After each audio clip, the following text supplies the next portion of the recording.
제가 공부 이제 그 이기풍수를 하다 보면은 각도에 대한 관념 이거를 알아야 돼요. 도수에 대한 관념을 알아야 돼요. 도수를 대부분 어떻게 하냐면 우리는 뭐 명리를 하다 보면 좌오묘이라든가 뭐 인사신해라든가 진술충 이렇게 하는데 대부분 풍수를 하게 되면 좌향과 좌우를 얘기해요. 그러니까 좌를 뒤쪽을 좌라고 하고 앞쪽을 향이라고 하는데 향이 무슨 향이다 그러면 뭐 갑이라고 하는 향이 있을 거잖아요. 근데 갑은 대부분 갑이라고 하는 거를 쓰기 전에 뭐 인이라고 했죠. 그래서 인신충하면 인자 신향, 신자 인향 뭐 이런 식으로 대부분 하는데 그 사이사이에도 좌를 보통 8개를 쓰지 않고 24개를 대부분 써요. 24개. 그래서 3개씩 묶어갖고 축간인 방을 한 방으로 써요. 대부분 지금 제가 얘기하는 거 좀 이해가 되실까요? 되시죠? 네. 대부분 여기서 자, 축, 인, 요, 진, 사, 오, 미, 신, 요, 술, 해. 너무 빠삭빠삭 썼네. 이런 식으로 대부분 지지를 표시를 이렇게 해요. 지지 표시하고 나서 여기다가 축하고 인 사이에는 간이라고 하는 거 표시해서 한꺼번에 이렇게 축간인이 같은 방향, 같은 거에 쓰는 거예요. 축간인. 그리고 또 여기는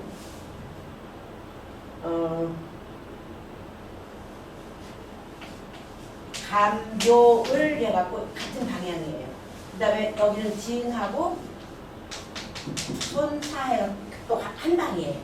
방을 이렇게 3개씩 묶어서 그 다음에 여기는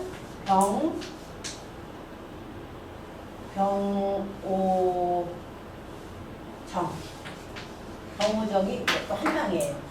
미 다음에 여기는 이제 미곤신 그 다음에 여기는 정유신 한 방이에요. 그 다음에 술건해 이렇게 한 방이에요.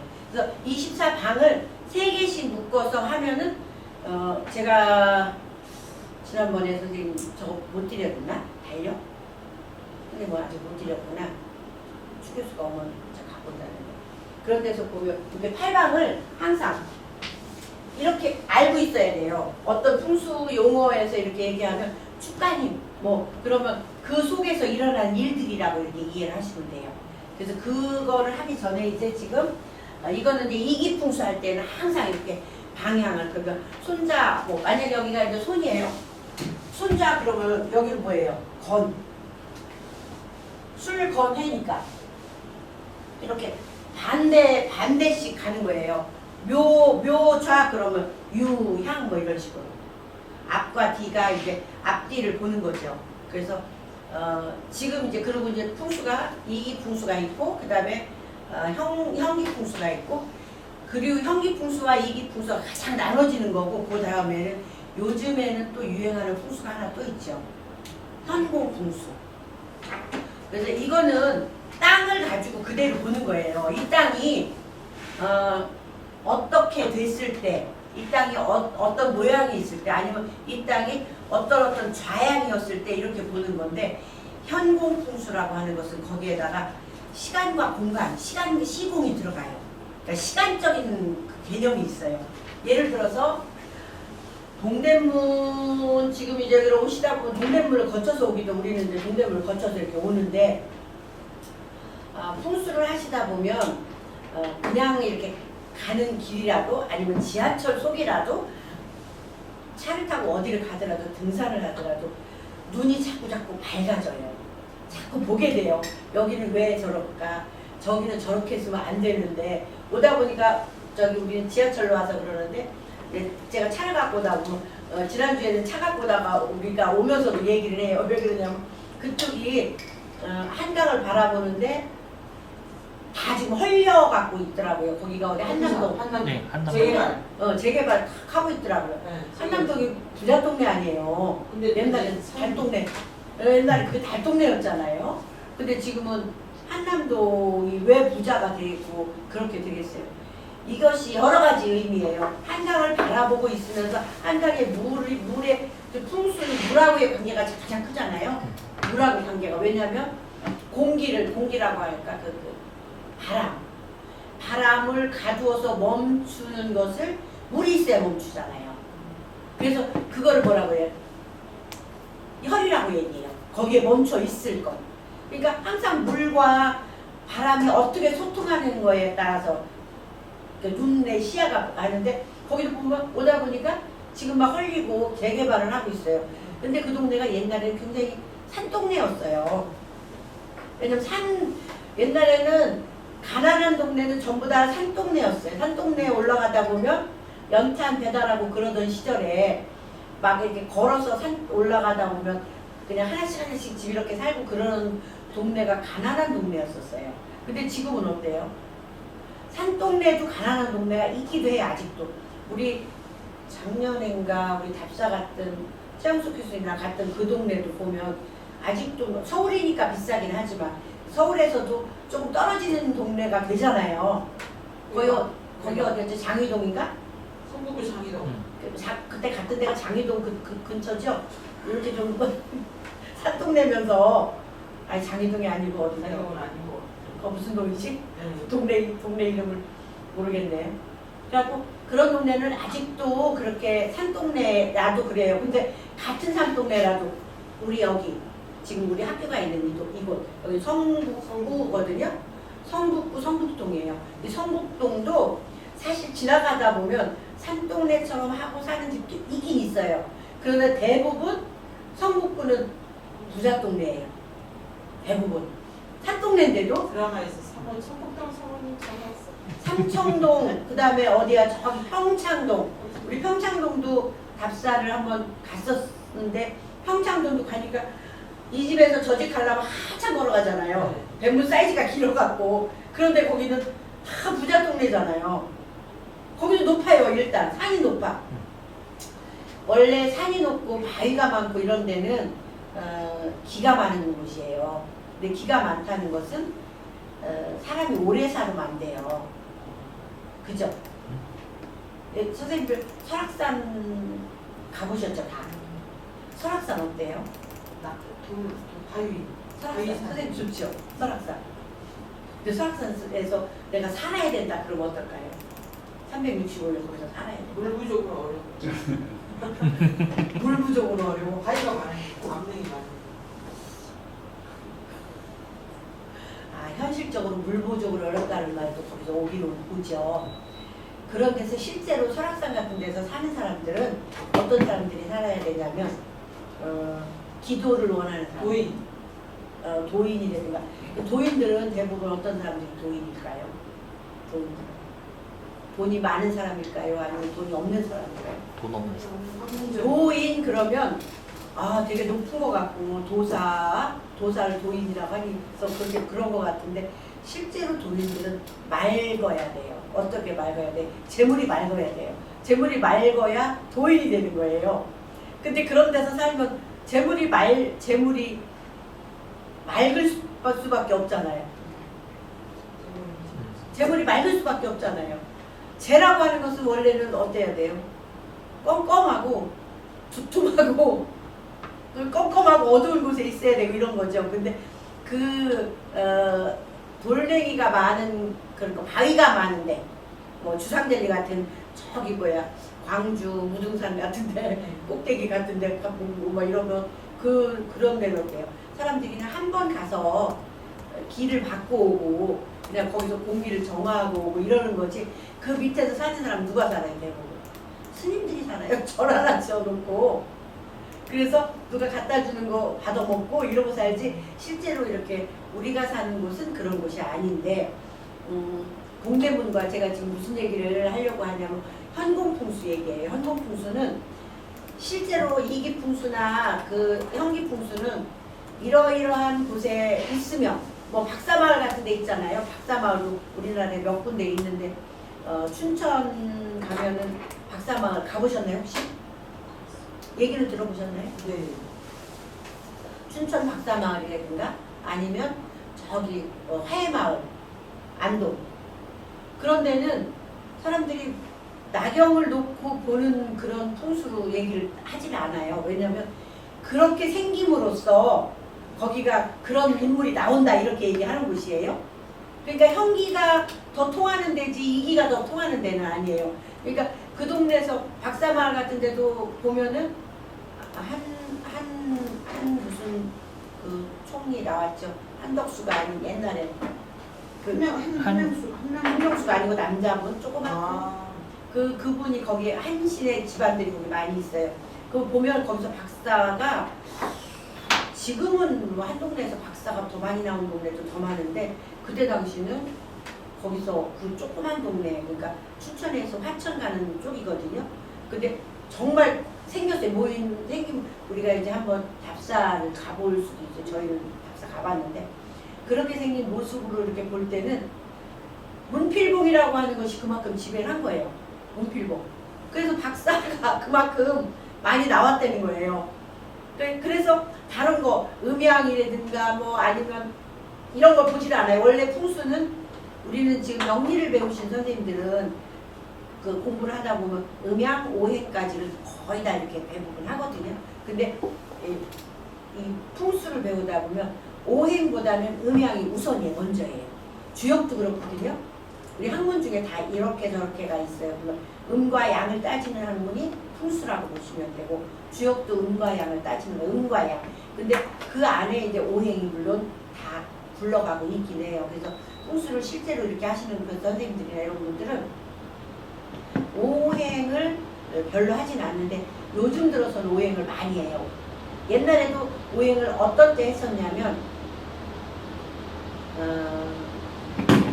조정동 선생님이라고 들어보셨나요? 조정동. 우리 한국 사람은 아니고 그 조정동 선생님 그거 뭐지? 이론이 뭐지 그거? 문주조 한 거 문주조. 양택상. 양택사묘라는 걸 조정동 선생님이 했는데 그 양택사묘의 바탕이 된 것은 그게 이제 동사택, 서사택이라고 하는 거거든요. 동사택, 서사택은 자기 태어난 연도에 맞춰서 내가 동사택 명이다. 아니면 네가 서사택 명이다를 밝혀줘요. 그러면 내 집의 구조가 그 안에 택명에 그거는 이제 이거하고 똑같은 거예요.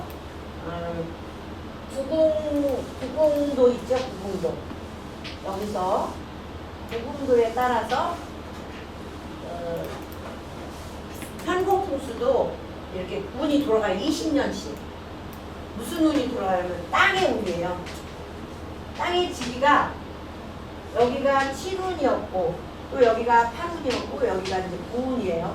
그러면 우리가 그 전 여기는 2004년도부터 2023년까지의 8운에 있었었고 7운에는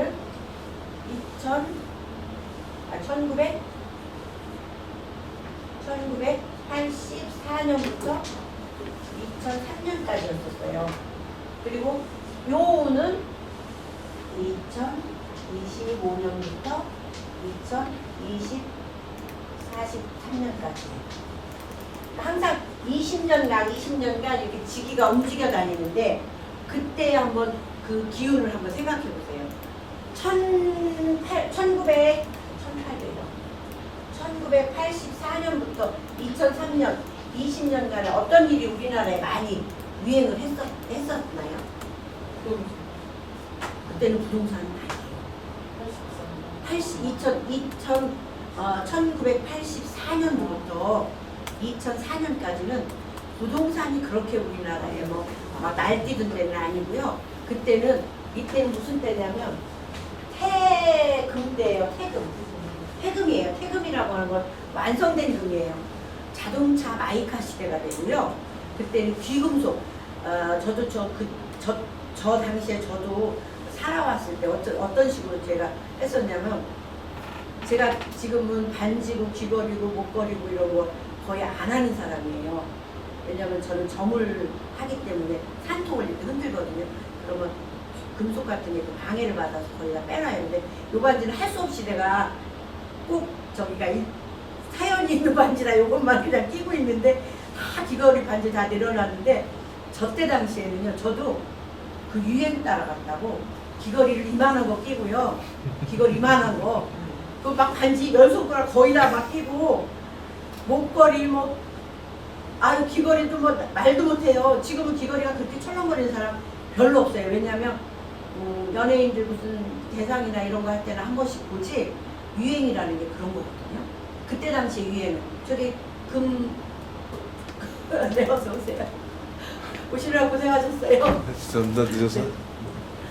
그래서 그때 당시는 그렇게 그 태금 시절이라요. 그때는 또 태금이라고 하는 게 사연이 또 어떤 사연이 있냐면 그때 당시에 사업하는 사람들은 어떤 사업을 했냐면 실제로 사업을 요정 사업을 했어요.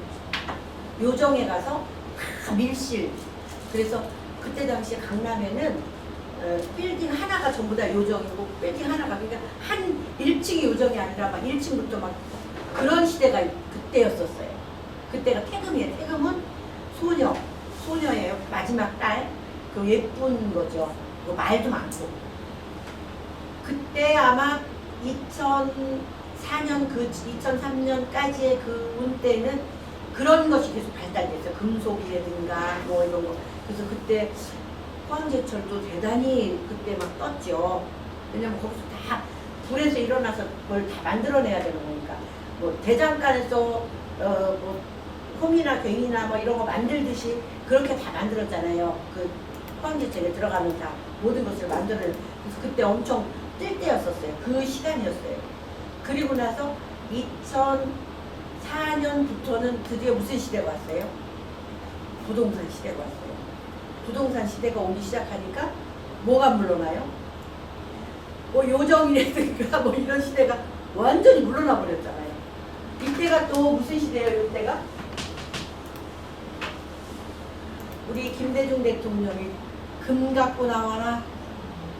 금 집에 있는 금 다 갖다가 나라에다가 돈을 받았지만 물론 그렇게 팔아갖고 나라를 살리자 이런 시대가 그때 안에 들어있었어요. 근데 2004년부터 2025년 작년도까지가 2023년까지가 부동산 시대였었어요.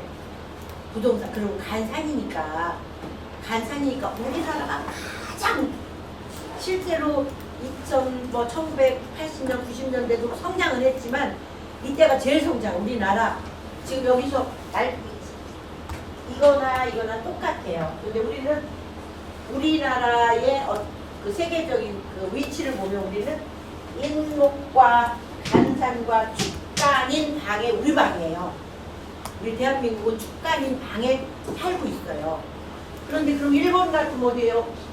간묘 을방이에요. 근데 간묘을 중에서 이렇게 묘방이 아주 가장 가까운 거예요.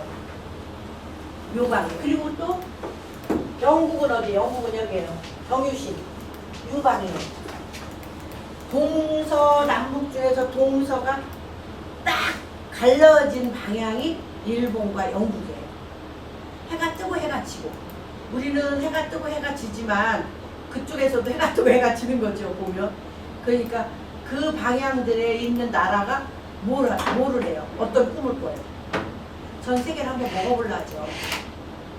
전 세계를 한번 일본을 먹어보려 하다가 실패를 했고 영국 같은 경우는 실제로 해봤잖아요. 해가 지지 않는 나라가 됐었잖아요. 홍콩 같은 것도 자기 영이었으니까. 그리고 동남아에 뭐 영국령이 많았잖아요. 그러니까 해가 안 지는 나라가 돼봤잖아요. 근데 실제로 미국은 어디에 들어가요? 이곳이에요. 그래서 미국하고 우리하고는 딱 사실은 보면 금금목하는 곳이에요. 그러니까 미국에서 우리는 뭐 때문에 원수를 해주고 잘해줘요. 선생님들이 명리나 이런 육신을 배우면 내가 극하는 거 나쁘다, 뭐 나를 극하는 거 나쁘다 이렇게만 배웠을 수도 있고 인식을 그렇게 할 수도 있는데 미국에서 우리 볼 때는 뭐예요? 돈이에요. 우리나라 조금만 해도.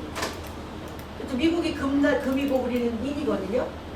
그럼 금금국해서 우리를 무엇으로 실제로 다 도와주고 뭐 그래서 도와줄까요?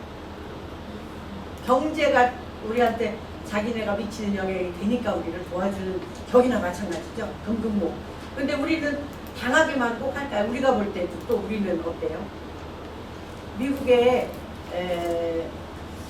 그걸 뭐라 그래요? 정관이다 그러면 관의 위치는 뭐예요? 보호를 받는 것도 되죠. 그런 역할을 또 돼가고 있어요. 그래서 서로 간에 이런 관계를 볼 수도 있어요. 그러니까 어떤 나라 그러면 포르투갈 같은데 옛날에 엄청나게 잘 나가던 시절이 있었잖아요. 포르투갈 같은데.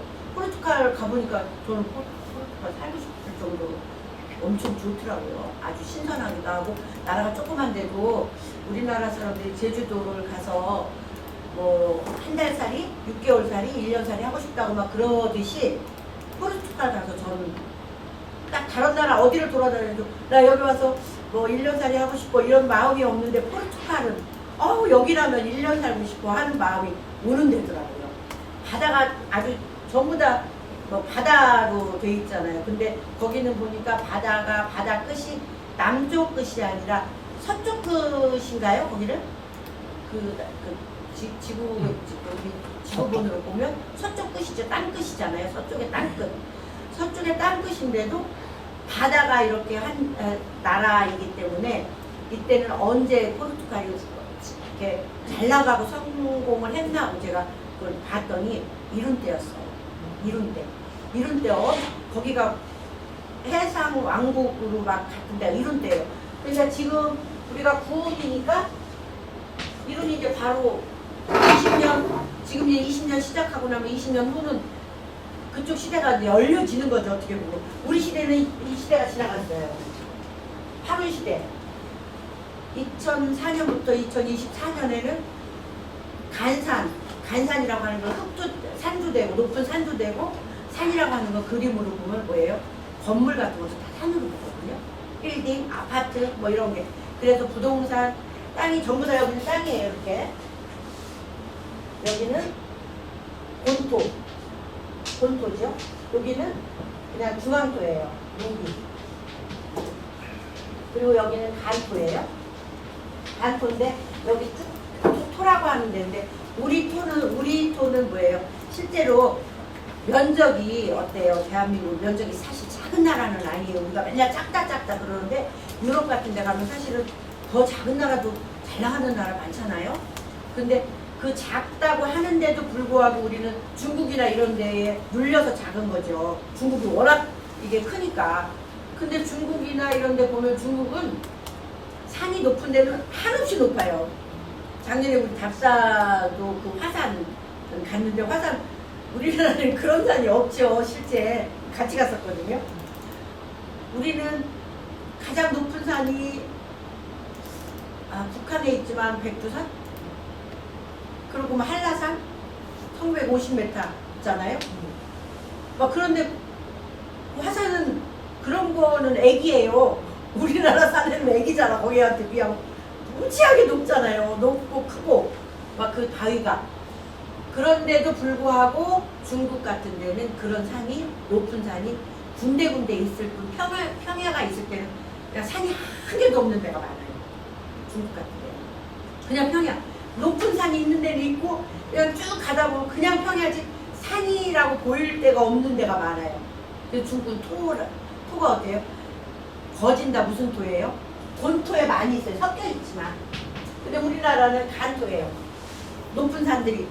조금만 가도 우리는 서울을 벗어나서 충청도, 경기도, 충청도, 그 다음에 경상도든 전라도든 이렇게 갈라져서 가다 보면 다 볼만한 곳은 전부 다 산이에요. 이렇게 높고 낮고 산이에요. 그냥 봉우리 있어요. 그걸 간산이라 그래요. 높은 산, 간산. 그런데 그 간산의 시대를 지난 20년간 여러분들이 알았었고 아니면 그랬었으면 그때 당시에 뭔가 엄청 많이 읽어 놓아야 될 때예요, 사실은. 근데 그 시기를 우리가 먹고 살았다는 것은 우리들은 엄청난 어떤 사람이에요? 복 받은 사람이죠. 지금 이 시대 우리 어머니나 할머니 시대를 생각해 보면 어때요? 너무 그 시대를 잘못 타고난 거잖아요. 가난한 시대에 타고난 거잖아요. 그래서 그분들은 그런 시대를 거쳤는데 우리는 아무리 20년씩 거쳤어도 요 20년, 요 20년 칠 다음에 이제 여기 요 20년을 갔으니 얼마나 우리는 처음에는 조금 어려운 시간이 거쳤다 하더라도 점점 좋은 시기를 많이 거쳐서 지금 현재 우리가 살고 있는 5, 60대, 7, 8, 80대까지도 80대까지도 어려운 고난은 있었어도 행복한 시절을 많이 본 사람들이라고 볼 수 있죠. 근데 60, 70대 분들은 그걸 진짜 만끽한 거예요. 지금 우리 시대가 어떤 시대냐면 20년씩 땅의 지기를 할 때 보면은 조선시대로 치면 지금 우리 파른 시대가 영정조 시대예요. 조선시대에 영정조 시대 정치라든가 여러 가지 문화가 꽃을 많이 폈다는 세종이 뭐 그만큼 여러 가지를 막 만들어 놓고 그랬다 하지만 세종 시절에는 어려웠었어요. 발전을 하기 위한 그런 걸로 공부를 하고 그랬는데 그래도 잘 살았던 건 영정조 시대가 그래도 조선시대 그 시기만큼 잘 살았다는 때가 지금 우리 지금 7운 8운 그 시대예요. 7운 8운 그 시대를 우리가 거쳐왔으니까 좋았는데 지금은 이제 9운 시대로 넘어갔죠. 그래서 이때까지는 여기서는 전부 다 어떤 시대냐? 전부 다 부동산이에요. 집을 한번 샀다가 팔았다 샀다 팔았다 해도 돈 버는 시대였어요. 그냥 옛날에 저 8운 시대에 사는 사람들이 어떻게 했어요? 부동산은 내 돈 갖고 산 사람이 몇 명이나 되겠어요. 은행에서 90% 대출해줬어요. 이 시대니까 그렇게 대출이 가능한 거였어요. 90% 대출해주고 대출 이자가 또 굉장히 쌌어요. 대출 이자. 그러니까 그냥 대출 맘 놓고 얻어서 집 사갖고 팔고 사고 그래서 막 돈을 벌고. 근데 그 시대가 이제 지났어요. 그리고 그때 또 무슨 시대냐면 간산 산을 좋아하죠. 물론 8원 때부터 등산이 조금 이렇게 유행은 했어요. 근데 7원 때, 7원 때부터 유행은 했어요. 그런데 8원 때 이제 그 피치를 올렸죠. 그래서 우리 8원 됐을 때 막 외국 여행을 많이 다녔잖아요. 지금부터 한 20년 안팎으로 더 많이 다니잖아요. 뭐 외국 여행 갈 때 가보면 우리나라 사람들만 특별히 그 등산복이에요. 비행기 타는 옷이 등산복이에요. 거의 다. 등산복을 왜 좋아하냐면 등산복 중에서도 사람들이 또 눈이 높잖아요. 메이크업, 뭐 K2라든가 이름 있는 그런 거 입으면 세계 어디든 갈 때가 그때였어요. 근데 지금은 등산복 좀 줄어들기 시작하죠. 왜? 화시대가 됐으니까. 미화 시대는 이제 여기서부터 이 시대가 지금 열리기 시작했어요. 올해 같은 경우는 정말 힘들죠. 올해 여러분들 올해 진짜 힘든 해예요. 선생님들 여기 오신 선생님들 힘을 안 낼 수 있겠지만 왜 힘드냐면 사람이 조절이 중요하거든요. 조절. 중화가 중요하고 근데 지금은 조절이 안 될 때예요. 사람들이 싸움을 왜 하세요? 싸움을. 내가 이기려고 하죠. 니꺼 틀리자고 하는 게 싸움이잖아요. 그게 조절만 되면 싸울 일이 없잖아요. 너도 이해하고 나도 이해하고 너가 싸울 일이 없는데 이 화시대에 미화시대에 20년을 지금 가고 있는데 거기에다가 병5년을 맞췄어요. 그런데 병5년에는 우리가 이게 여름으로 치닫는 국이에요. 여름으로 치닫는 국. 여름에도 좋은 게 있죠. 여름을 거쳐야 가을에 이제 씨앗이 열매가 익혀지니까. 그런데 꽃이 피고 열매가 맺혀지니까 좋은 계절이 되는데 사실은 이거는 불이 어느 정도여야지 그때는 좋은데 그 이상을 치닫으면 뭐 불 때문에 죽게 되죠. 불 때문에 죽게 됩니다. 그리고 대부분 사주를 여러분들이 배워서 아시겠지만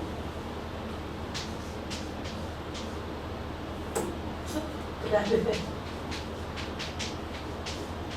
축일호를 뭐라고 불러요? 축일호. 상화라고 그러잖아요. 약탕기에 물이 펄펄 끓는 내 사주 원국에 추기노가 들어있는 사람들 있잖아요. 추기노 여러분 안 갖고 있어요? 하나도 없어요? 인생이나 인월이나 대부분 인월생 같은 경우. 인호가 지금 천일기. 네? 인호가 천일기. 선생님 신유생. 신유생? 신유일주. 신유일주예요? 아.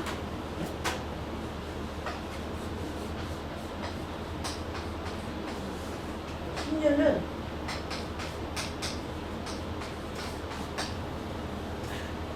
왜 이게 천을기인이겠어요? 선생님 차가운 사람이에요. 네. 엄청 차가운 사람이에요. 따뜻하게 가는데 뭐 이거 천을기인 그럴 수밖에 없잖아요. 병원에서 저한테 줬나요? 선생님은 괜찮아요. 선생님은 병원연이 나쁘지 않아요. 그래도. 왜냐면 나를 이제 병이라고 하는 병우가 나한테 간섭은 해요. 간섭한다는 것은 제재해주고 절제해주고 뭐 이런다는 거예요. 그런 간섭은 하는데 그 대신 막 차가운 걸 차갑게 간섭하지 않고 내가 춥고 좀 이렇게 기운이 서늘한 사람인데 따뜻하게 간섭을 해줘요. 나를 좀 녹여주는 거예요. 신유 같은 경우는 사실은요 별로 없어요. 뭐가 그냥 아무리 뭐 따뜻하게 가고 뭐 정말 따뜻한 게 오면 모르가 이미 선생님은 다 만들어준 사람이에요. 이미 그 돈은 안 떨어져. 선생님 같은 경우 돈 떨어지는 일은 거의 없어. 왜냐면 관리 잘 이미 저 신유일주 같은 경우는요 아주 좋다 뭐 신유일주 좋다 이러진 않아. 날카로운 사람이에요. 그런데 경제적인 면이나 이런 거를 보면 이미 돈을 갖고 나왔어요. 이미 돈 갖고 나온 사람이라 신유가 뭐 쟤를 보면 금금목해서 목기운이야 쟤가 없는데 뭐 돈이 없냐 그렇지 않아요. 신유일주를 갖고 있는 사람은 제가 실제로 내 사전에 없어도 돈은 떨어지지 않는 사람이에요. 이미 그게 돈이에요. 돈을 갖고 있어요. 선생님은 성격이 좀 깔끔하고 약간 날카로운 그런 성격이 좀 있어도 괜찮죠. 신유일주 자체가 그래요. 근데 신유일주 같은 경우는 어때요? 이렇게 더울 때 왔는데 신유일주 자체는 더움을 좋아하죠. 그런데 그렇지 않은 사람들은 이렇게 더울 때 왔는데 더운데 더 더워져요. 불에 불을 끄고. 요즘에 내가 오늘 아침에도 버스를 기다리면서 우리 최 교수하고 둘이 앉아서 같은 동네 살거든요. 같이 뉴스가 쭉 나오는데 전부 다 뉴스만 어떻게 해서 심심해서 한번 키면 어젯밤에 불난 거예요. 어젯밤에 불난 거예요. 그러니까 때가 이러니까 맨 불소식밖에 없네. 어젯밤에 무슨 서울에 무슨 어디에서 호텔인가 뭐서 불나고 뭐 전소하고 뭐 막 그리고 또 어디서 불나고 막 이런 게 뉴스에 나오고 계속. 근데 이제 선생님들이 또 실질적으로 다 보시면 막 무슨 산불이 났다 뭐가 있다 그럴 때를 보면 대부분 이렇게 불의 기운이 있을 때도 있는데 추기노가 따라붙는 때 더군다나 불 나기 쉬울 때예요. 그러니까 여러분들이 날짜로 봐서 추기노. 근데 인월은 지난달이에요. 인월. 근데 이제 지금 6월이에요. 그럼 다음에 5월달 되면 또 더 불이나 뭐 이런 거 불이 나서도 지금 근데 그걸 지금 우리나라만 그런 게 아니라 전 세계가 그러고 있잖아요. 추기노 현상을 어서 이라크에서는 계속 그게 화염이 왔다 갔다 하잖아요. 그게 추기노 현상이에요. 그게 화약 덩어리가 왔다 갔다 하는 거거든요. 근데 불 나고 그러는 것도 집에 가스 조심하고 이러는 것도 그런 걸 갖고 있으면 저는 내가 어렸을 때 옛날에는 물이 지금처럼 샤워 꼭지 나오고 필요만 뜨거운 물이 안 나오고 이렇게 아궁이에다가 이렇게 물을 데워갖고 써갖고 뜨거운 물을 썼잖아요. 그 물을 찬물하고 섞어서 막 세수도 시켜주고 엄마가 목욕도 시켜주고 그런데 거기에 발을 턱 담궜대요. 저도. 그러니까 지금도 보면은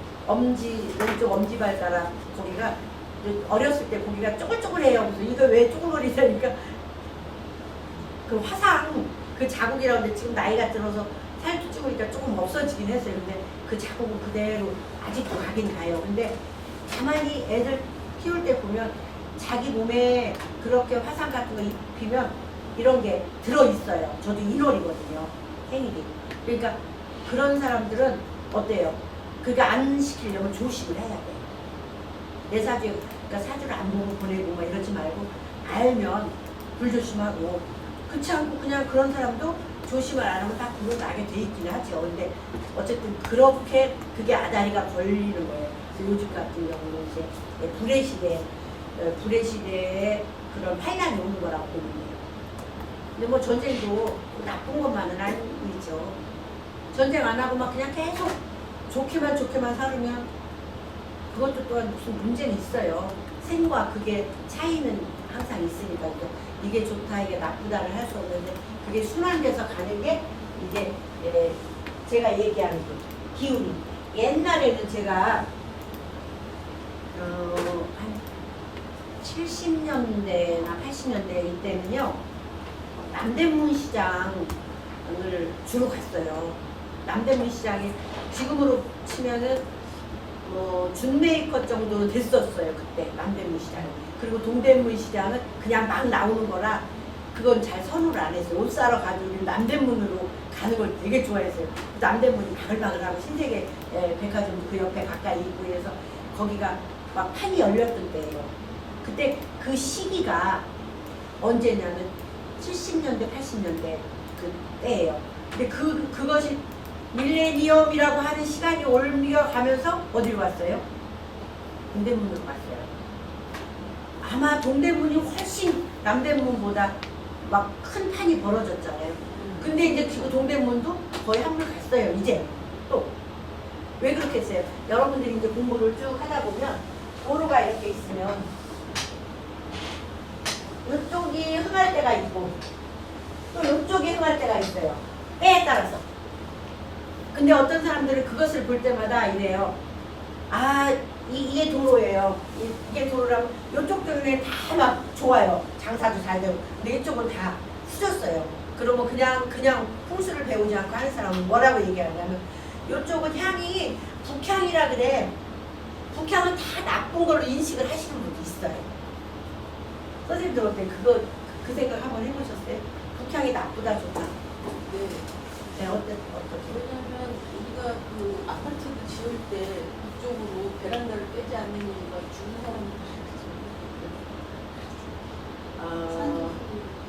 그렇죠. 구체적으로 이렇게 막 점점 이제 지금 풍수가 발달돼서 그 지운도 20년씩 가는 것 가지고 하고 있다고 하잖아요. 그런데 옛날에 풍수도 오래됐어요. 1000년 넘은 학문이죠. 몇천 년 된 학문이라고 봐도 되는 거죠. 조선시대에도 사실은 풍수가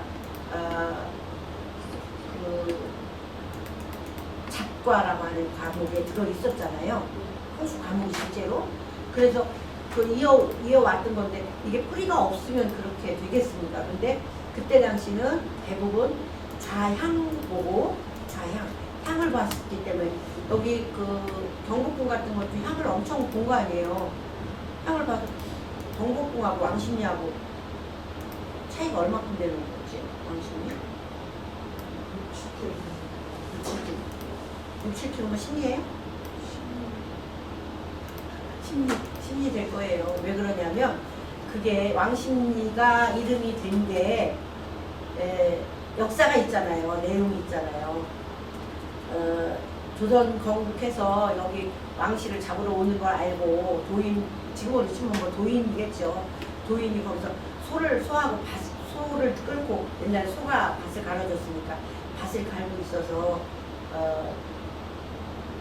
그 도인한테 그 도인이 심리만 가서 찾아보라고 했다나 어떤 그런 전설 비슷한 게 있어요. 그래서 그 도인이 가르쳐 준 것을 찾아서 해서 경복궁 간 게 왕이 사는 곳을 거기서부터 십니다.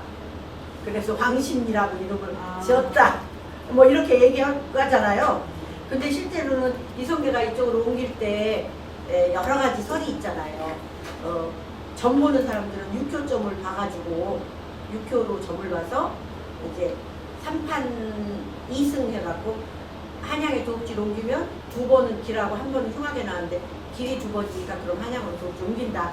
근데 한양으로 옮겼는데 과연 그럼 어디로 가야 될 것인가 하고 가서 정도전하고 그 누구냐 그 무학도사하고 이렇게 둘이 이렇게 싸운 거죠. 그래서 병자 임양으로 지금 저기 임자 병양으로 지금 돼 있거든요. 경복궁은 경복궁을 그렇게 했기 때문에 이게 너무 화산이다. 왜냐면 화산을 바라보고 있죠. 경복궁에서 뭐 어디가 화산이냐면 동작동이 화산이에요. 동작동 뒤에 있는 게 뭐예요? 관악산이잖아요. 관악산. 그 관악산이 화산이에요. 바위산이에요. 그래서 관악산을 바라보고 있으니 화산이라고 하면 불이니까 불이 치솟아 오면 좋을 게 없죠. 불 난다는 거잖아요. 그래서 대부분 보면 그 경복궁 앞에 뭐가 막고 있어요? 비보를 해놨잖아요. 지금도 있어요, 여러분들. 그죠? 어? 해태라고 하는 거, 해태. 해태가 우리는 별로 해태가 친한 동물은 아니잖아요. 해태상을 거기다 2개 이렇게 해놨잖아요. 앞에 보게. 네. 그럼 비보예요. 왜냐면 불을 막아주는 경복궁이든지 아니면 뭐 자금성이든지 어디를 가면 이만한 소방 지금으로 치면 소방기구처럼 무드라고 하나 그걸 뭐라고 하지? 그거 이만한 걸 해놨잖아요. 불 났을 때 해놓는 그 통이죠, 물통. 그거 해놓고 하는 거는 그건 비보가 아니라 실제로 사용하는 거예요. 근데 불 화염을 막기 위해서 화산이 있는 데서는 대부분 그런 걸 해놔요. 근데 그래서 해태상을 이렇게 2개 해놨잖아요. 부자대라고 해놓고 이런 게 아니라 불나지 못하게 그렇게 해놓은 곳이 어디가 또 가장 저기 있냐면 해인사라고 하는 절이 있어요. 할만대죠. 합천. 근데 합천 해인사에는 진짜 대장경이 있잖아요. 굉장히 중요한 팔만대장경. 거기에 불이 나면 정말 큰일 나잖아요. 근데 그 팔만대장경이 거기에만 다 있지는 않죠. 나눠서 놨죠. 저기 어디 무주 그 안국사 위에 올라가면 거기 그 안에도 있고 조선왕조 실록도 다 3개씩 해갖고 이렇게 따뜻하게 다 넣어놨잖아요. 그렇게 해놓는데 그 해인사 어디도 불산이에요. 그래서 불 나는 걸 겁나 조심하죠, 스님들이. 자야선이라. 그래서 거기는 항상 5월 5일 날이면 단오날, 5월 5일이 단오거든요. 5월 5일 날이면 한번 여러분들도 단오날 한번 해인사를 여행 삼아서 구경 삼아서 한번 가보실만 해요. 망골상 그 해인사가 비보, 이제 풍수 비보를 해놓은 거예요. 해인사 가면 대부분 처마 밑에 집이 이렇게 있으면 처마 밑에 4군데 되잖아요. 4군데 처마 밑에 소금 항아리를 갖다가 이렇게 올려놔요. 소금 항아리를. 그리고 이제 그거 하고 이제 밑에가다도 해놓고 그 정각이 많으니까 그걸 다 해놓고 그리고 거기서 가야산으로 올라가면 그 가야산 올라가서 정상 가기 조금 전에다가 소금 항아리 큰 걸 묻어 그러니까 해놨죠. 그게 비보예요. 근데 1년에 한 번씩 바꿔줘야 돼요. 1년에 한 번씩 소금을 바꿔줘야 돼요. 여러분들도 집에다 소금 항아리를 해놓을 경우에는 1년에 한 번씩 바꿔주셔야 되거든요. 날짜를 정해놓고. 여기는 항상 단오날 하는데 그 행사를 아침 새벽부터 그러니까 단오날 구경을 한번 가시려면 그 전날 가서 그 밑에서 숙박을 하시면서 새벽부터 거기 올라가셔서 같이 동참을 하셔서 괜찮아요. 지금도 그러는지 모르겠어요. 저는 한번 해봤거든요. 그러면 동참을 같이 하면 그 행사 쭉 같이 따라다녀요. 신도들도 오고 그래가지고 아주 나열이 서갖고요. 아주 멋있게 움직여요. 근데 그걸 아는 사람은 왜 그런지 그건 몰라요. 그냥 의식이고 행사인 줄 알아요. 근데 우리는 그게 비모를 한다는 걸 알죠. 근데 거기는 그냥 의식이에요. 그날 하는 그냥 의식 행사려니 그러지 그거를 막 까발리고 이러진 않아요. 그러니까 신도들이 같이 따라다니면서 그 행사를 같이 할 뿐이지 이거 불 막으라고 하는 이거는 껴놓고 하진 않는데 그래도 참여하고 할 만큼 행사가 멋있게 해요. 그래도. 그 광화문이나 네. 동대문에 평판이 가로로 돼 있는데 네네. 남대문은 세로로 돼 있어서 그게 남대문에 불이 났을 때 이게 그때 뭐 장기하고 가로로 나서 그때 불이 났었다. 이게 원래 다른 것들은 가로로 이렇게 이름소리 했는데 남대문은 세로로 원래 되어 있는데 그거는 그거에 대한 그거는 아마 저는 잘 모르겠어요. 왜냐면 그 근거가 없는데도 말이 나왔는지 그건 모르겠어요. 그것 때문에 남대문이 그렇게 불났다 뭐 이렇게까지는 그 근거는 잘 모르겠어요. 원래 동대문, 남대문, 뭐 서대문, 그 다음에 북대문이라고 하는 것은 없죠. 북대문은 자하문이라고 하죠. 그냥. 시금문이라고 시궁창이라는 뜻이고 거기는 이제 죽은 사람 시체가 나가는 곳이라고 해서 그 똥찌개나 이런 게 그쪽으로 나가는 곳이라 해서 그런데 그 실제로 보이는 자하문이라고 해요. 자하. 그러니까 북쪽 문인 거죠. 그래서 북쪽 문에는 옛날에 이렇게 들고 다니는 들고 다니는 차들이 거기로 차가 사람이 이제 구루마나 똥구루마가 다니던 곳이니까. 그럼 우리도 그렇잖아요. 집 앞에는 전부 다 뭐가 있어요? 앞에는 다 활용하고 먹고 입도 먹고 공기도 다 쉬고 땀도 막 나고 그러는데 뒤에만 다 우리가 배설하는 게 있잖아요. 그래서 지금은 화장실이라고 하는 용어를 대부분 쓰는데 옛날에는 화장실이라는 용어도 어떤 데서는 북간이라고 써요. 북간 들어보셨어요? 북간. 뒷간, 북간. 뒷간, 뒤문이에요. 뒷문. 뒷간이라고. 뒷문. 그리고 뭐 전라도나 이런 곳에서는 북간. 북쪽에 대부분 지금 아파트나 집이나 뭐 이런 거 설계해서 지어도 화장실을 놓는 위치를 북쪽에다 대부분 놔요. 지금도. 근데 지금 어느 그 설계가 어떻게 나오느냐에 따라서 조금씩 다르지만 그래도 북쪽에 우선을 두게끔 하는 게 원칙이에요. 대부분. 근데 다른 거는 그 사람들이 디테일하게 배우지 않으면 북쪽에다 다 둔다. 그래서 사람들이 어떤 조금밖에 안 배우고 이런 사람들은 뭐라 그러냐면 화장실 쪽에 있는 쪽으로 뭐 머리를 둔다든가 뭐 그러면 안 된다 그래요. 근데 실제로 화장실 쪽으로 침대 머리를 두는 건 좋지는 않아요. 침대 머리는 그럼 어디다 둬야 될까요? 여러분들 상식. 안쪽. 선생님요? 침대 머리 어디가 더 좋을 것 같아요? 상식. 그게 하도 많아가지고. 아니 근데 내가 그냥 아는 상식.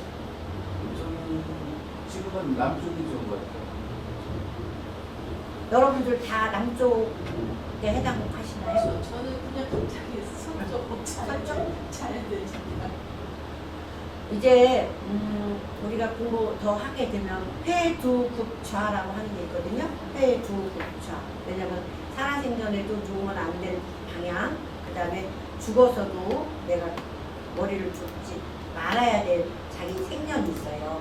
나는 이 생년에 나면 이쪽 향은 주지 말아야 된다 있어요. 근데 그거나 아니면 막 그거를 또 모르는 사람이 그냥 침대에는 그래도 밝은 곳이니 뭐 남쪽에 향하면 좋겠다 뭐 이러는 것도 뭐 통하고 그러는데 실제로는 동서남북이라는 개념보다도 더 중요한 게 있어요. 머리 침대에 향 두는 거는 쇠두국자로 해서 둬야 되기도 하지만 실제로 머리는 딱딱한 곳에 둬야 돼요. 딱딱한 곳에. 딱딱한 곳이라는 거는 만약에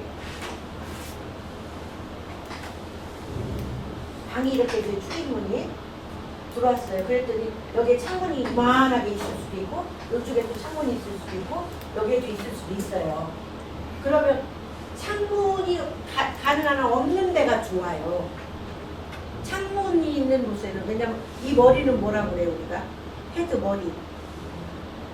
머리 자체가 다른 것보다 제일 딱딱하죠. 이게 제일 딱딱하잖아요.